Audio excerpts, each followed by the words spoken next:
Kepolisian daerah Aceh sejauh ini telah berhasil menangkap 22 anggota kelompok kriminal bersenjata di Aceh.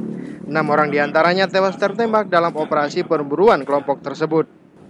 Menurut Kapolda Aceh Irjen Husin Hamidi, dari 22 pelaku kriminal yang ditangkap, 19 orang diantaranya kelompok Din Minimi, 1 orang anggota kelompok Gambi, dan 2 orang kelompok Raja Rimba.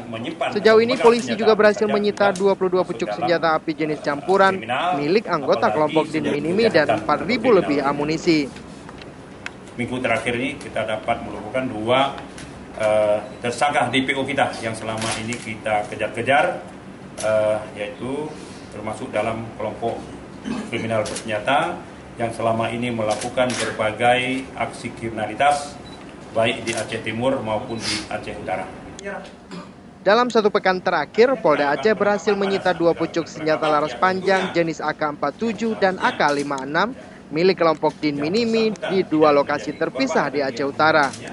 1 diantaranya milik Junaidi alias Brujuk yang tewas di SPBU Batu Fadluk Semawe kemarin, dan milik Ridwan yang tewas di Pulau Meria, Gedung Pase, Aceh Utara.